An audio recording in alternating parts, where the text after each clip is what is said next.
So welcome, everybody. Glad you were able to come tonight. I'm Dr. Steve Tashiro, and I'll be your host. I want to share a bit of my background. I've worked in the healthcare field now for over 40 years. My specialty has been helping people with chronic conditions using what we call comprehensive whole-person care.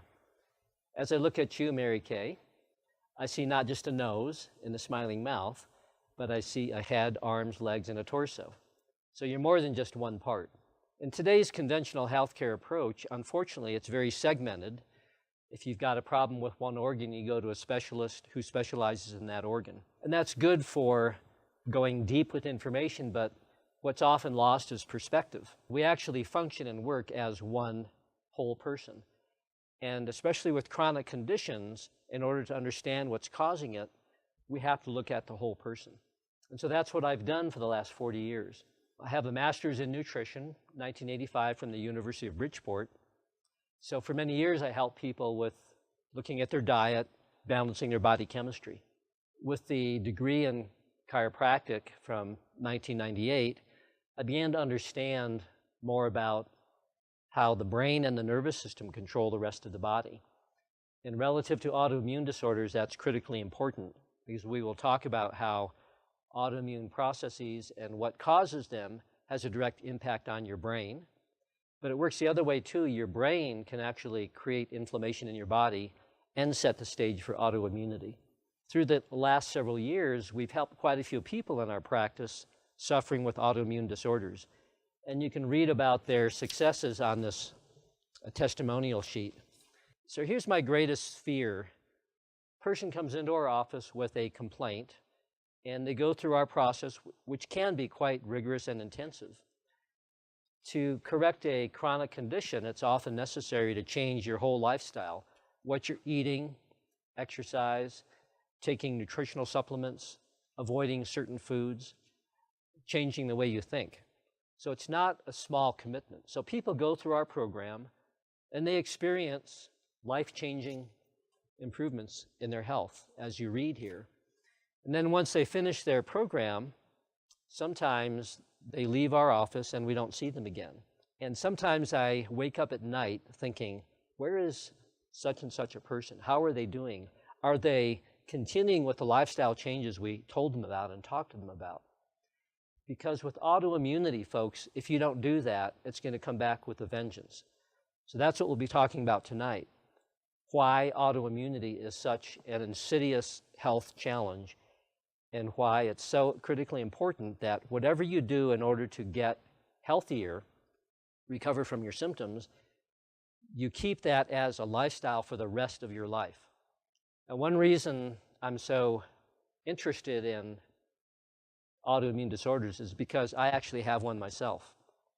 In autoimmune disorders, essentially what's happening is your immune system, which is supposed to protect you, is actually attacking you and killing you. We'll talk about why that happens and some of the specific steps that happen in that process. So the immune system goes bonkers and starts attacking healthy tissue.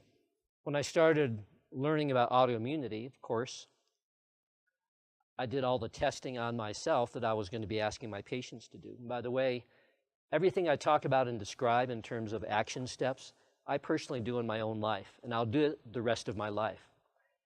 If I don't, I'm the biggest fool on the planet because I know what the consequences are of not doing it. So I ran the tests on myself, and what I found was I had antibodies, which are kind of immune cell that tag other cells for destruction by the immune system. I had antibodies to gluten, which is the protein in wheat. I also had antibodies to what's called tissue transglutaminase. So that's an enzyme that helps certain cells in the intestine function. And I had antibodies to those cells.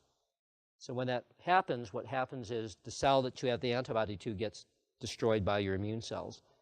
And I also had antibodies to an enzyme. Glutamic acid decarboxylase is the name of it. And what this enzyme does, it converts a molecule named glutamate to GABA. So this is how we notate the activity of enzymes. So this is the pathway, glutamate goes to GABA. The enzyme GAD facilitates that conversion. GABA is very important in your body because it's the only brain chemical that calms your brain. So if you lack GABA, you get nervous, anxious, emotional, small things upset you, and that's part of my personal health history. I had that tendency. Also, this enzyme helps the pancreas make insulin. So if you've got antibodies that are attacking that enzyme, your pancreas has difficulty making insulin, which mine does, and you have difficulty converting glutamate to GABA for your brain. So not only are you more prone to have diabetic problems, but you have this nervous, anxious, emotional pattern. So that's me. So when I learned that, it kind of put pieces together, and it caused me to look even further into what causes autoimmunity, why do I have it. I think I have it because of exposure to Agent Orange when I was in Vietnam. So it's like this is a club. We're in this together. And what I'm sharing with you is what I'm going to do the rest of my life because I want to stay functional the rest of my life. And that's another important take-home message. If you have autoimmune patterns, it means that certain genes for autoimmune expression have been flipped on like a light switch. So let's say that I go over here and break that light switch that operates that light. What that means is that light is going to be on forever. Now we can do things to dampen the expression of that light, like put a blanket over it, but the light is still on. So that's a good analogy for how autoimmunity works. Once autoimmune genes are activated, they'll be on the rest of your life. You can't turn them off, but there's a ton of things you can do and must do in order to mitigate their expression. So your life can be unaffected by the fact that you have an autoimmune pattern if you do the right things and do them consistently. So that's what we'll cover tonight. Okay, so in this packet is a summary of educational requirements for doctors of chiropractic compared to doctors of medicine. Because I have a background in nutrition, it's probably understandable that I'm talking about autoimmune disorders. But beyond that, I want to point out some key differences in medical education and chiropractic education. Chiropractic falls into the category of alternative or holistic care. What that means is when we're looking at a person's history and trying to solve a problem relating to their complaints, we don't look, as I was saying earlier, just at the area of symptom. We have to look at the body as a whole. And so that's why we study so much anatomy, 456 hours, compared to 250 hours in medical training. Physiology is how your body functions in a state of health. Alternative care is all about understanding what makes a body healthy, and then looking at the patient in front of me and seeing how this patient compares to the healthy model. Medicine is defined as the diagnosis and treatment of disease through medication and surgery. Pathology is disease, so that's why medical doctors study so much pathology. Diagnosis, 408 hours in chiropractic training, 113 in medical school. Diagnosis is all about putting the pieces together. So you've got a symptom in your sinus. Where's that coming from? It's probably not coming from your sinus. Could be coming from your stomach, could be coming from your lung, could be coming from your intestinal tract. And so in diagnosis, we have to, again, see the body as a whole, understand what affects other areas of the body, so we can run down the actual cause of your specific symptom. Let's go to the next page. Tissues affected by autoimmunity. Autoimmunity is the third leading cause of illness and death in the world. So it's really a serious, significant problem. Most cases of autoimmune activity aren't even diagnosed. So you'll recognize under tissues names of conditions that people are familiar with. The most common autoimmune disorder, at least in our country, is thyroid autoimmunity, Hashimoto's, which is an underactive thyroid due to immune activity, and also Graves', which is an overactive thyroid. Autoimmune activity can affect the brain, joints, muscles, blood, skin, lungs, nerves, GI tract. When you have an autoimmune disorder, the problem isn't so much with the tissue that's being affected. The problem is with your immune system. And so we can't get too focused on what tissue is being affected, like your thyroid or your colon if it's colitis, or your joints if it's rheumatoid arthritis. While we attend to that area, we really have to take a step back and look at what's going on with the immune system and why is your immune system attacking that tissue that it's supposed to protect. The last one, this is a very important page because we'll be talking about why the immune system gets amped up to the point where it attacks healthy tissue. And the reason is autoimmune triggers, and that's summarized on this page. Now, we're going to be going through this in detail, but this is a page that I want you to keep someplace where it's visible, like on your refrigerator door or on your mirror. These are the critical aspects of your lifestyle that will determine if you're going to have an experience of health for the rest of your life, or if at some point you're going to succumb to the autoimmune expression that is already active in your body. And so you can never really go by symptoms. Well, I'm feeling good. I don't have those aches and pains I used to. I have more energy. My brain fog is lifted. So I'm going to eat that gluten, or I'm going to eat that dairy, or I'm going to whatever the lifestyle characteristic is that got you into the problem in the first place. You can't do that. Symptoms are the last part of the deterioration process that occurs. By the time you have the symptom, there's already tissue destruction. So we'll talk about the different phases of autoimmune activity. So you can't base your life decisions on how your symptoms are or aren't doing. That's really playing with fire. So you've got to, again, understand the process and then make your decisions based on that understanding. You have to be an informed healthcare advocate for yourself. So in this group, there's just a couple people that aren't recent or current patients. And I put this workshop together primarily for people who have already been in our practice. But for those that haven't, at the end of the workshop, if what I say makes sense and you want my help in unraveling your health issues, there will be a chance to do that through what we call an offer, and I'll go into that in more detail. Let's look at autoimmunity. The big picture. Your immune system is attacking your body. The only difference, which gives rise to the different names, is which tissue is attacked. But the mechanism is the same. Key understanding. If you're autoimmune against one tissue, you're probably autoimmune against others, as I mentioned my own experience. There's a way to identify where the autoimmune activity is going on in your body. There's specialized lab tests that have been created. Cyrex Labs. Aristo Vojdani, he's really a worldwide leading authority in immunology. He developed that lab. Now, there's a big difference between autoimmune reaction and autoimmune disease. So autoimmune reaction is when you've got antibodies that are tagging healthy tissue and immune cells are actually damaging that tissue. But it's not yet to the point where, with a medical imaging study, you could identify tissue damage.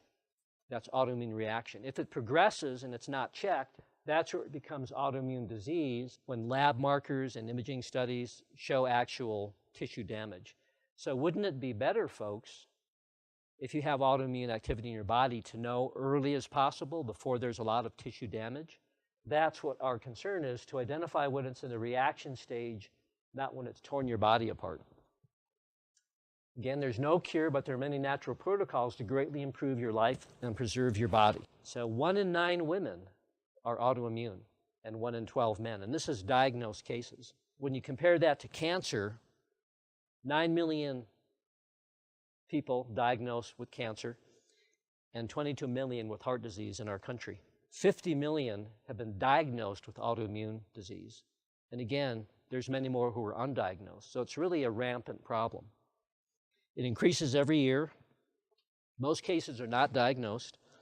Most cases, therefore, continue to progress. Conventional healthcare has very little to offer besides steroids. With autoimmunity, again, your immune system is going bonkers. It's attacking and destroying healthy tissue. The medical solution is, well, if the immune system is the problem because it's destroying healthy tissue, I know what we'll do. We'll kill the immune system. That's what steroids are used for, to squash your immune system. And if you've ever taken steroids, you know that the warning on the packet that comes in the product is may cause chronic infections and a whole long list of other problems. Conventional alternative healthcare providers may not fully understand autoimmunity. It all leads to tissue destruction. So when we look at various health challenges in a prioritized fashion, autoimmunity is at the very, very top of the list. And by this I mean, when I'm unraveling a complex health history, there are certain key health breakers that I look for.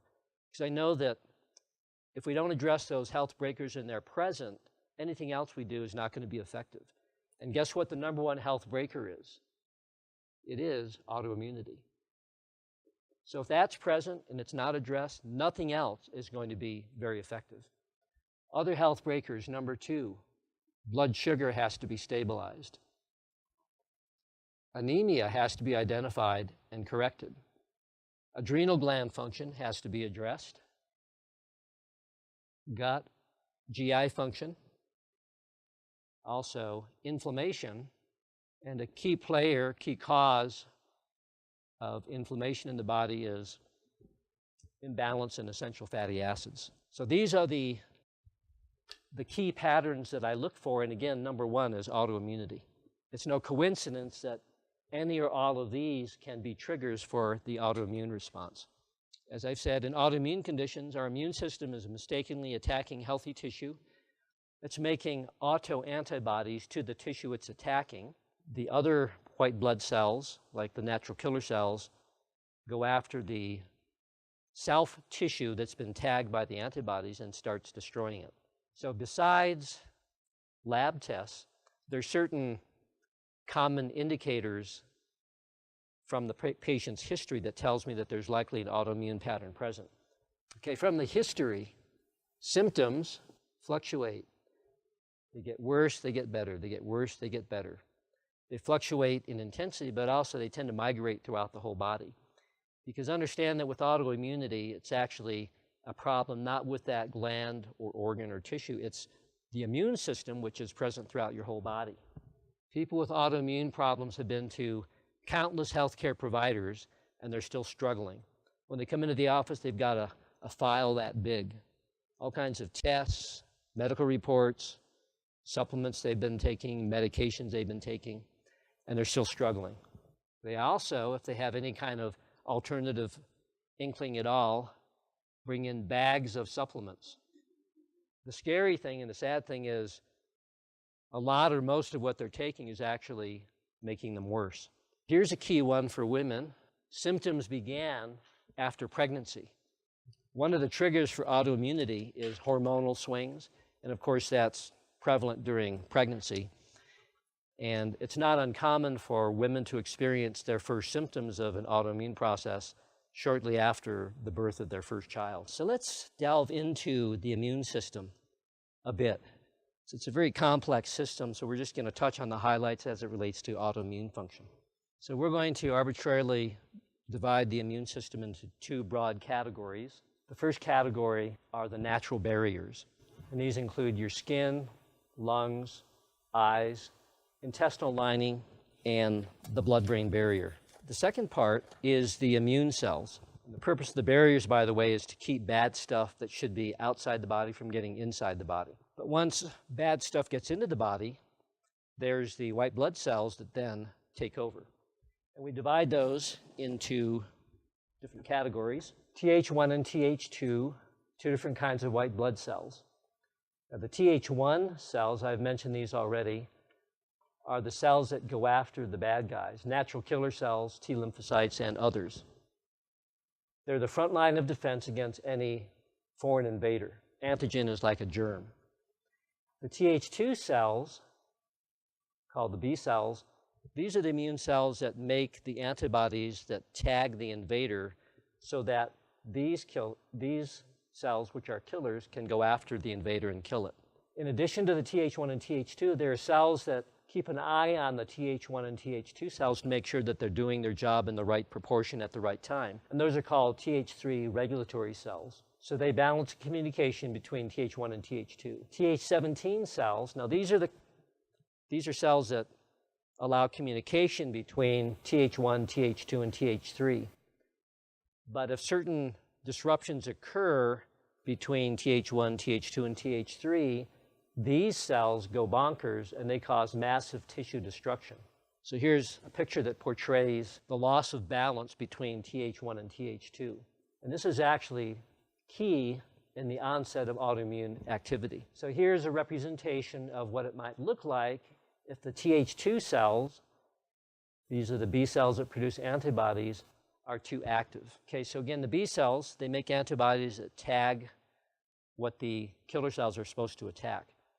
So what if the B cells go crazy and they produce mass amounts of antibodies, and the antibodies are now tagging everything in sight for attack by the natural killer cells? What that means is there's going to be massive activity from the natural killer cells against all those tissues that have been inappropriately tagged by the antibodies. So that's if Th2 is overactive. Now, if Th1, if that system is overactive, remember those are the natural killer cells, the T lymphocytes.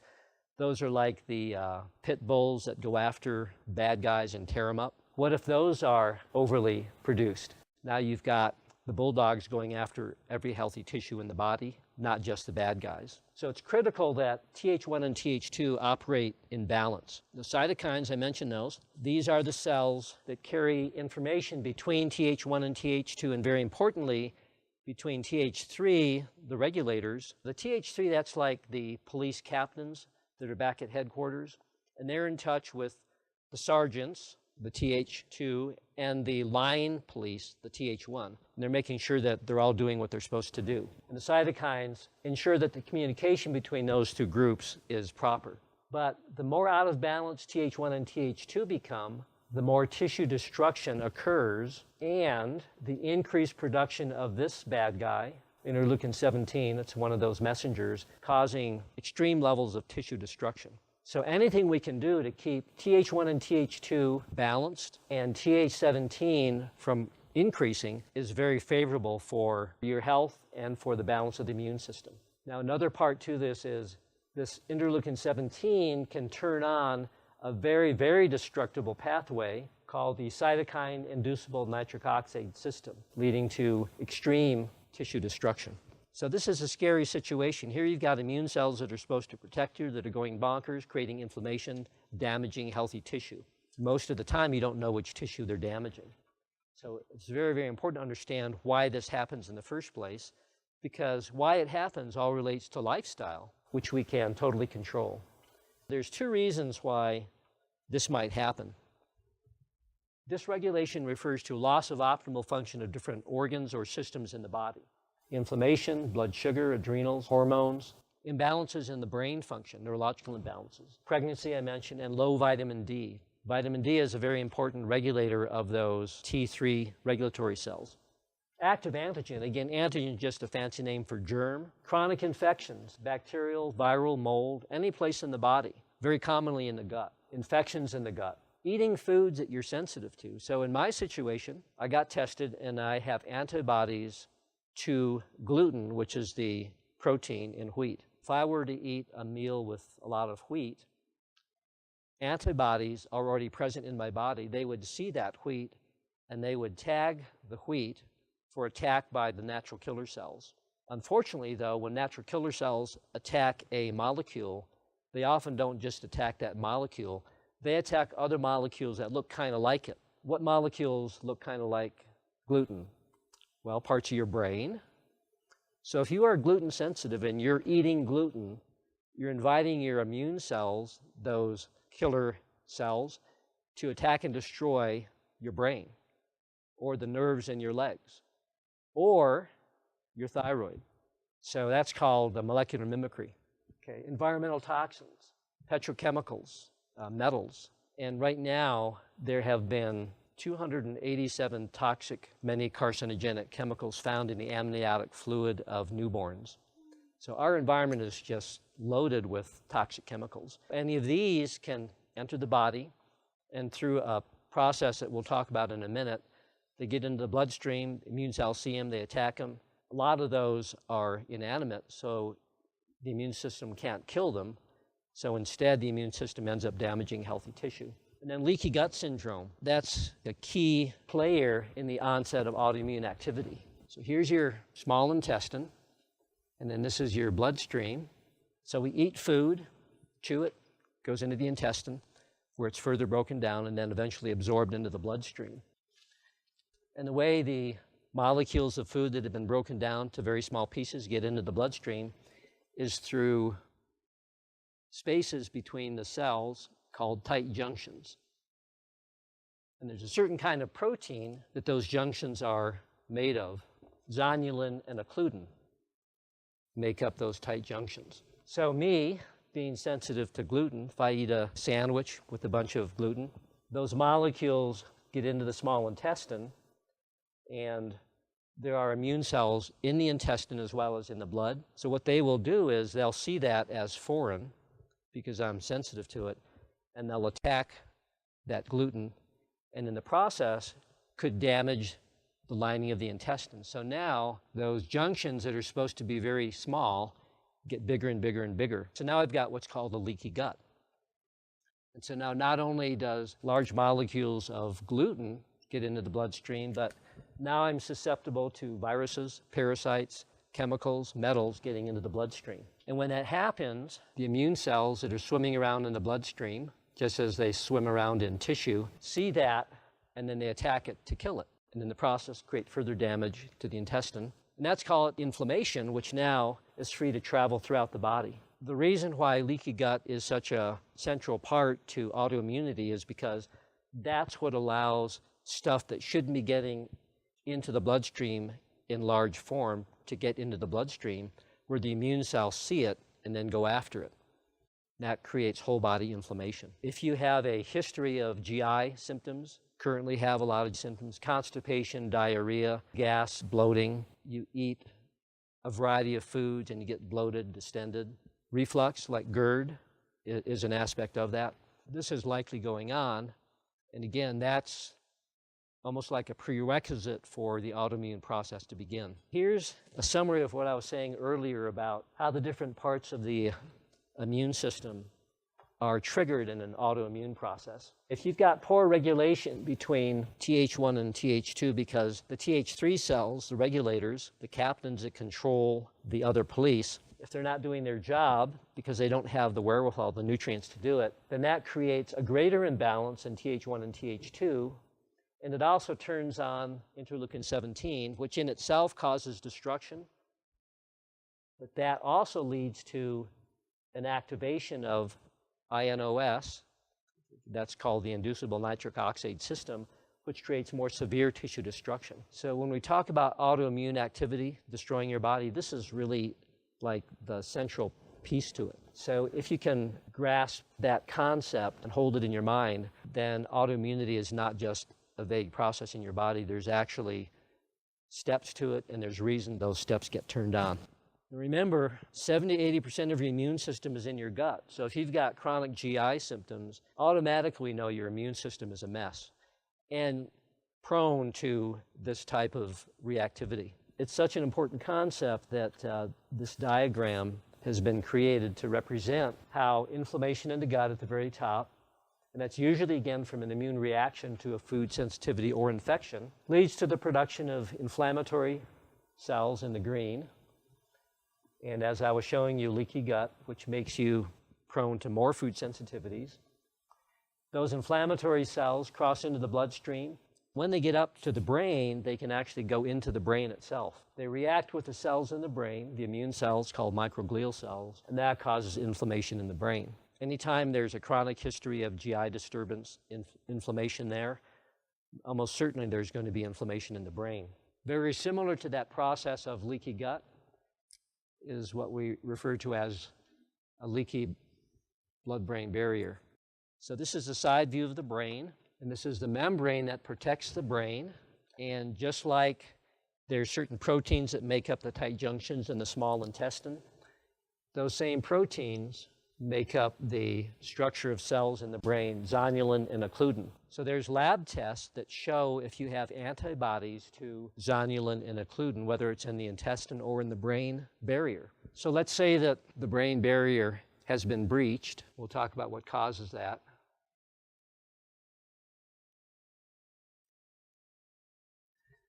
Now what's going to happen is molecules that are floating by the brain in the bloodstream that have no place in the brain start filtering into the brain. And these could be the same molecules that have passed inappropriately through your intestinal lining. Could be gluten, could be metals, viruses, parasites, fungi, metals, chemicals. So all that gets into the brain and it creates a fire in your brain. 9 out of 10 cells in your brain are not neurons. They're called microglial cells. They have numerous functions, do housekeeping tasks for the environment of the brain, cleaning out debris, but they also will react to anything that gets into the brain that shouldn't be there, and it creates massive inflammation. And once these get activated by a substance in the brain that shouldn't be there, you can't turn them off. So they'll be active like for their whole lifespan. In terms of the impact on brain tissue, as that says, fire in the gut, fire in the brain. So this is inflammation. Literally, it's a fire, whether it's in your intestine, your joints, your brain, or your nerves. It's a fire that literally destroys tissue. Leaky blood-brain barrier ensures that you're going to have some degree of inflammation in your brain. There are certain symptoms that are present when you've got inflammation in your brain. Brain fog, problems with short-term memory, depression, anxiety. This leaky brain barrier is one of the main causes. Now, thankfully, unfortunately, even though that's been damaged, the same steps that help repair the lining of the intestine will repair the lining of the brain. And so it's not like once that's damaged, it's going to be with you the rest of your life. The body can heal, and that is true for the brain barrier. Okay, so we talked about steroids, and what steroids do is they squash the immune system. And so the question we ask is there another option? And definitely there is. We have to identify what part of your immune system is hyperactive, Th1 or Th2. There's various ways to do that, different kinds of testing. So let's say if this is the Th1 system, the natural killer cells, T lymphocytes, and this is the B cells that produce antibodies, ideally they're in a state of balance. We want the B cells to make antibodies to stuff that shouldn't be in our body. We want the natural killer cells to go after those foreign invaders. But we want that to happen at the right time and in the right intensity.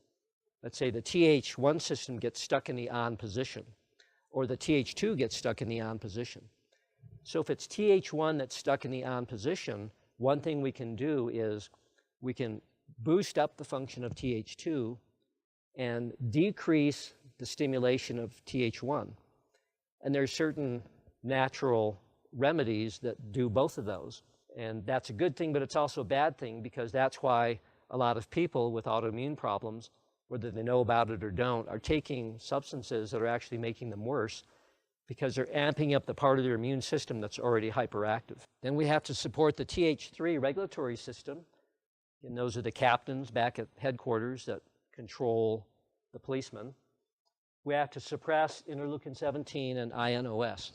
So let's talk about removing the triggers. Leaky gut syndrome, gut infections, unstable blood sugar, food sensitivities, inflammation, toxicity, bad adrenal glands, hormonal imbalances, low vitamin D, brain imbalances. The way we know if these triggers are going on for you, questionnaires help, history helps, lab tests help, and in-office testing called applied kinesiology is very useful as well. So we gather as much information as we can to sort through this, and then we address the areas that are contributing to your autoimmune process. When we're looking at blood work, we use not lab ranges, since they're so broad. We use what are called functional or optimal health ranges. Those are more narrow, based on people who are healthy. So we want our patients to be compared to people who are healthy, not people who are sick. So here's some examples of what I'm talking about in specific numbers. So let's look at glucose, blood sugar. The broad lab range that conventional healthcare providers use is 65 to 110. If your fasting blood sugar falls within that range, you'll be told everything's fine, even though every day you're having headaches, fatigue, cravings for sweets, you get irritable if you miss a meal. You've got all kinds of symptoms of low blood sugar, but if your blood sugar is within that broad range, you'll be told you're fine. So what we in alternative healthcare do is we look at more narrow ranges, because we want to find if your function is suffering because of lab value being outside of the healthy range. So the range we use is 85 to 100. TSH, the main marker for thyroid function, optimal range of 1.8 to 3, compared to the broad conventional range of 0.3 to 5.7. So based on your history, we may run any number of these tests: complete blood chemistry, salivary hormonal testing, stool ecology to see if there's proper gut flora, infections, parasite, food sensitivity testing to see if you're eating foods that are firing up your immune system, see if you have a leaky gut. Cyrex Labs also has a test to see if you've got a leaky brain barrier. And they also have a number of panels which, as a whole, will identify immune activity against 90 different tissues in your body. And so this is called a predictive antibody test, meaning if you've got antibodies tagging healthy tissue long before symptoms occur and long before massive tissue destruction has occurred, that process can be identified so that preventive steps can be taken. One of the problems with autoimmune activity is often people are taking nutrients, usually botanicals, that are triggering the wrong part of their immune system. Substances that stimulate Th1, echinacea, garlic, vitamin C, immune stimulants, licorice, astragalus, beta-glucan, maitake mushroom, lemon balm. So if you're taking those and you're already Th1 overactive or dominant, you're actually making yourself worse. You're feeding those natural killer cells to more aggressively attack and destroy more healthy tissue. Substances that stimulate Th2, caffeine, green tea, grapeseed extract, different herbal barks, lycopene, resveratrol, pycnogenol. So if your Th2 is ramped up and the B cells are already producing too many antibodies to tag too many tissues for attack by the natural killer cells, and you're taking any of those, you're actually telling the B cells to make more and more antibodies against more and more healthy tissue. So again, that's why people with autoimmune conditions bring in big grocery bags full of supplements, because of lack of information. So we want to take only the nutrients to support the part of your Th1 or Th2 system that is weak, and we want you to get off the stuff that's supporting the part of your immune system that's already hyperactive. We definitely want to support the regulatory cells. These maintain balance between Th1 and Th2. Vitamin D, critically important. We know vitamin D is very beneficial for musculoskeletal disorders, for mood, neurological tissue. More than anything else, it helps keep the immune system in balance. The broad lab ranges for vitamin D is 30 to 100. For someone with autoimmune history or activity, we want it to be closer to 80, because if you have an autoimmune history or problem, most of the time you won't be able to metabolize vitamin D very efficiently. So you need higher levels than the average person that doesn't have an autoimmune pattern. Fish oils, EPA and DHA, are very important. They also help moderate the activity of the immune system. 3,000 milligrams would be an optimal range. And then we'll talk about nitric balance. It's another way of regulating immune function. So if you're only going to take a few nutrients to stabilize your immune system, it would have to include glutathione. The form that we use, it's a cream that you apply to your skin, and it goes through the skin into the bloodstream.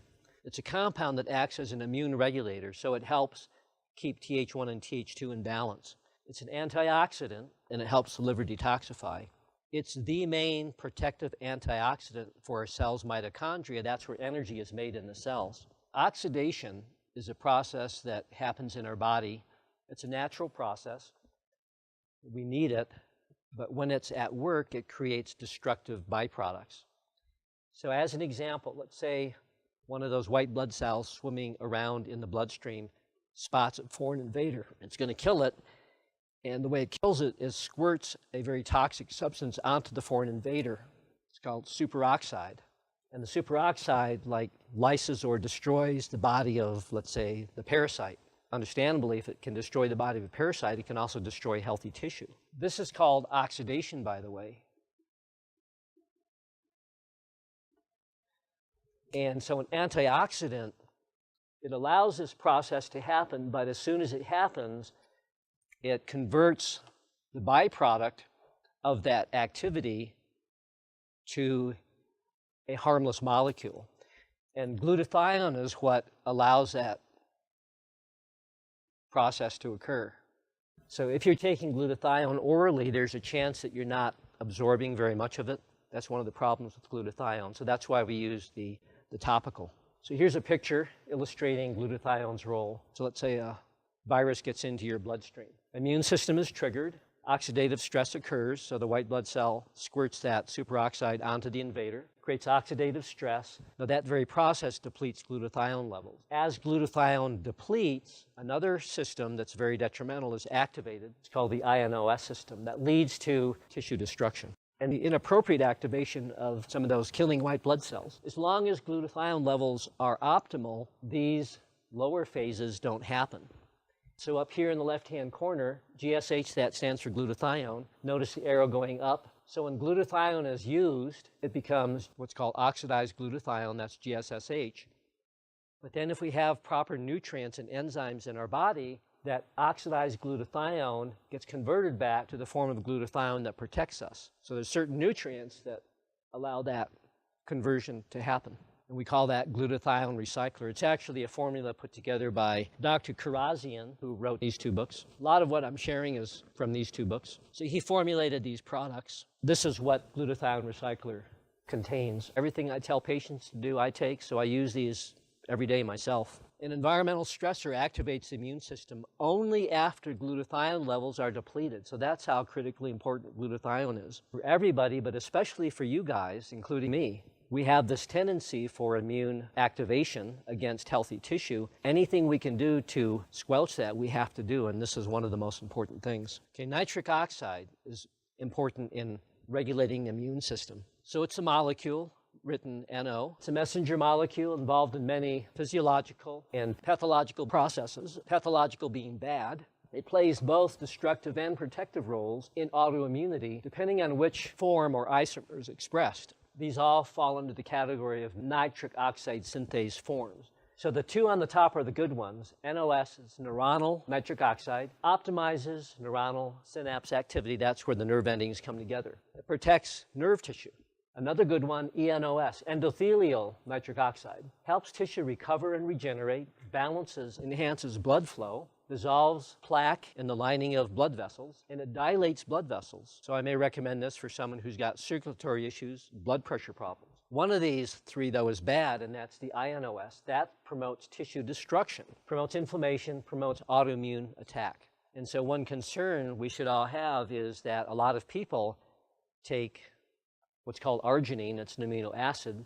They take it in order to increase nitric oxide because, let's say, they've got concerns about circulation. But arginine causes an increase of the two good, but also of the bad one. So especially with autoimmune patterns, you don't want to take arginine. We want to take a product that increases the two good ones, but not the bad ones. We want to dampen the bad one. The product I use, again, formulated by Dr. Karazian, is called Nitric Balance. So we need a healthy balance of this nitric oxide system to support tissue healing, dampen inflammation and destruction of tissue, and modulate autoimmune activity. And this is what it contains, different natural substances. All right, so here's a summary of the critical role of these nutrients, glutathione and nitric oxide, in the form of nitric balance. Enhancing repair of the intestinal mucosa, dampens the initial cytokine-triggered inflammation, helps modulate Th1 and Th2, supports Th3 activity, which in turn regulates Th1 and Th2. It dampens Th17, that's what leads to tissue destruction, and it supports tissue recovery. So key nutrients. It's a summary of the leaky gut cycle. Loss of tight intestinal junction integrity, entry of antigens, again that's fancy name for germ, and peptides, large protein molecules, leading to multiple food sensitivities. So once your gut is leaky, you're susceptible to increasing numbers of sensitivities. Intestinal inflammation, again that's a key player, even the central player in autoimmunity. And there's various ways to affect a healing of the gut. We use numerous products. One of them is called Repairvite. Some of you are familiar with that. Dietary approaches are very important in healing the gut, and generically speaking, the approach is to use what's called a paleo diet. So that's primarily high-quality light proteins and vegetables. So it eliminates from the diet the most common allergens, gluten, soy, dairy, none of which I eat. It eliminates synthetic foods, chemicalized foods, artificial stimulants, et cetera, et cetera, et cetera. Okay, autoimmunity is a metabolic problem involving multiple body systems. So we're going to talk about the brain now. Anytime you have a metabolic imbalance, meaning organs aren't working properly and body chemistry is out of whack, your brain is going to be affected because your brain requires 30% of the energy produced through metabolism. And your brain is a common site for autoimmune attack. It's called neurological autoimmunity. A loss of optimal function of your brain can actually be a triggering reason for autoimmune activity. So this is your brain from the side. This little bump back here is called the cerebellum that controls balance, posturing, coordination. This thickening here is the brainstem that controls organ function, and this is the spinal cord.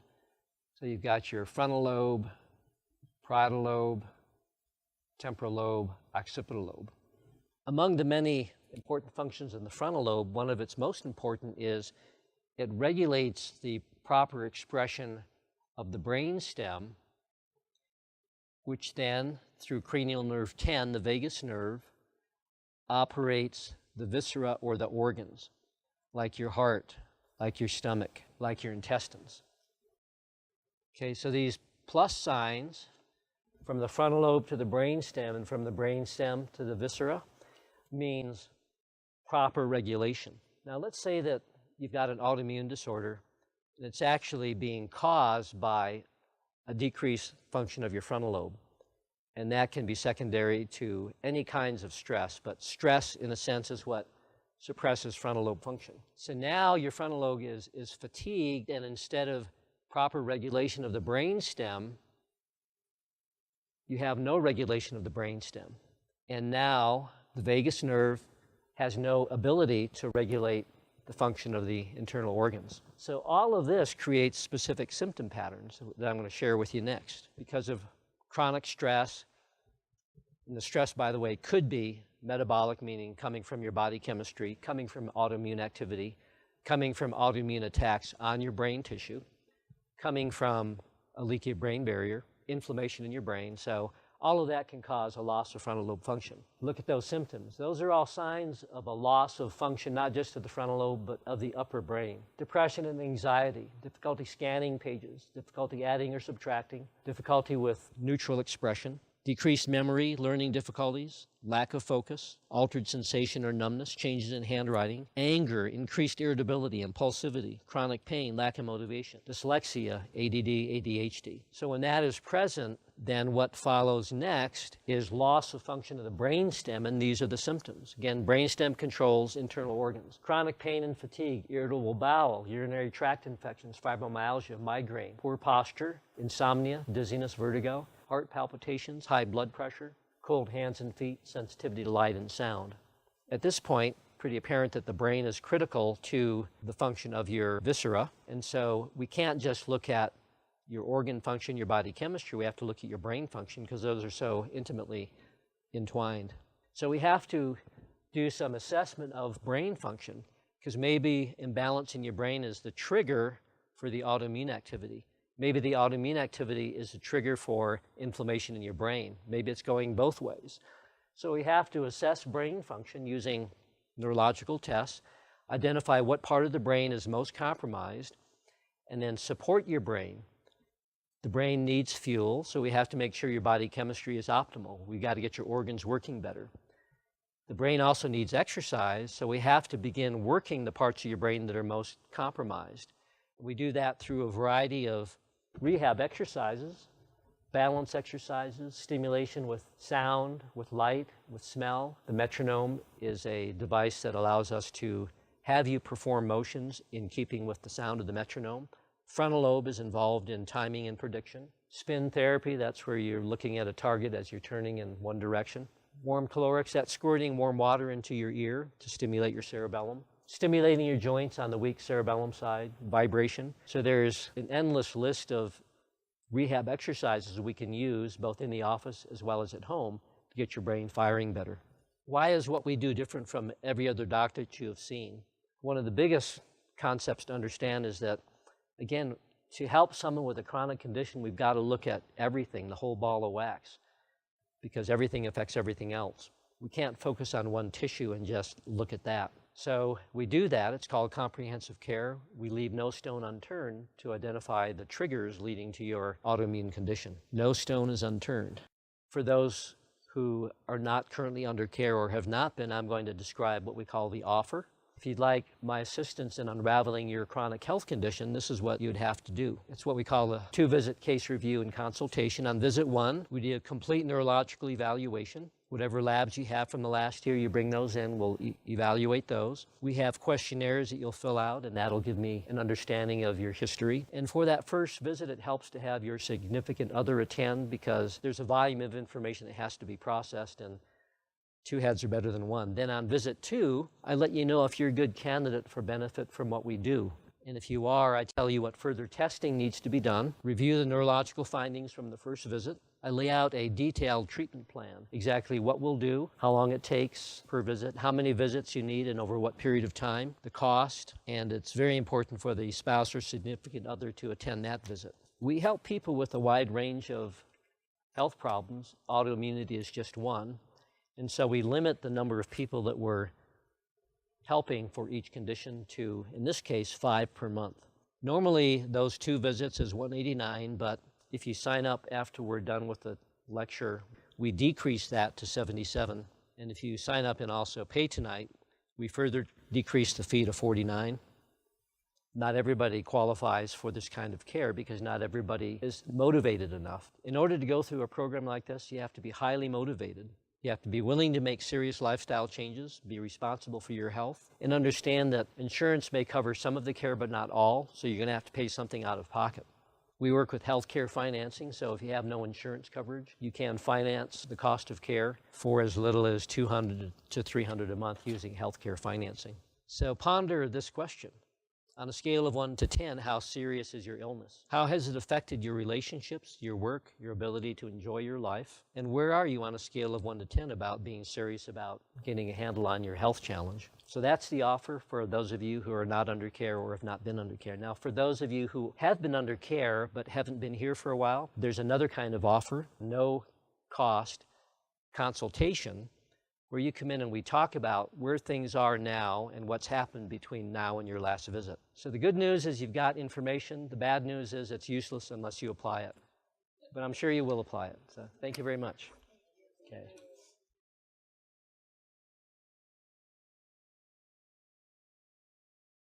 Everyone who has previously been in or is currently a patient, there's a special bonus for tonight.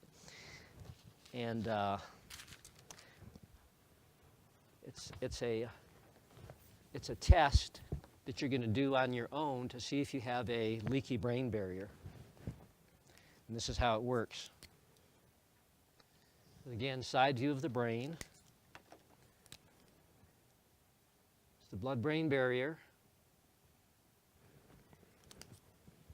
And the barrier, just like the intestine, should allow small molecules to gain entry into the brain. Small molecules that are used to make bigger molecules